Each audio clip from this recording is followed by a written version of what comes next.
3 মাহ পূৰ্বে বিয়া হৈছিল কিন্তু 24 ঘণ্টাৰ ভিতৰতেই থানবান ঘৰ সংসাৰ আৰম্ভ নহওঁতেই সকলো শেষ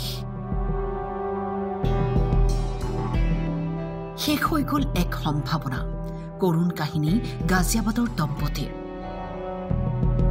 দিল্লীস্থিত চিৰিয়াখানাত ফুৰিবলৈ আহিছিল নতুনকৈ বিবাহপাশত আবদ্ধ হোৱা অভিষেক আৰু পত্নী অঞ্জলি 25 বছৰীয়া অভিষেকে হঠাৎ চিৰিয়াখানাৰ ভিতৰতেই অনুভৱ কৰে বুকুৰ বিষ নকইনাই লগে লগে খবৰ দিয়ে পৰিয়াল আৰু স্বামীৰ বন্ধুবৰ্গক তাৎক্ষণিকভাৱে নিয়া হ'ল যুৱকক হাস্পতাললৈ হাস্পতাল কৰ্তৃপক্ষৰ পৰামৰ্শত ৰোগীক নিয়া হ'ল অন্য এখন চিকিৎসালয়লৈ কিন্তু হৃদৰোগত আক্ৰান্ত যুৱকজনৰ প্ৰাণ বচাব পৰা নগ'ল ঘৰলৈ স্বামীৰ মৃতদেহ অনাৰ পিছতেই হিয়াথা কৰি কান্দিছে নকইনাই তেওঁ বিশ্বাস কৰিব পৰা নাই হঠাৎ কি হৈ গ'ল লগে লগে কোঠাটোৰ পৰা ওলাই যায় পত্নী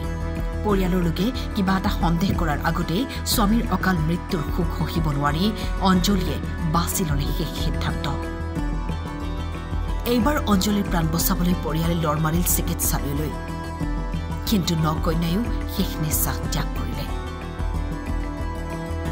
24 ঘণ্টা নহওঁতেই অভিষেকৰ লগতে গুচি গ'ল পত্নী অঞ্জলি ডাঙৰ প্ৰশ্ন কিয় দেশত ইমানকৈ বৃদ্ধি পাইছে হাৰ্ট এটেকৰ ঘটনা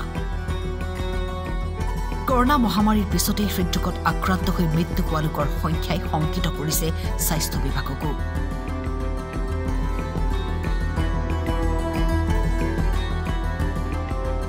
3 মাহ পূৰ্বে বিবাহপাশত আবদ্ধ হোৱা নকইনাই একেদিনাই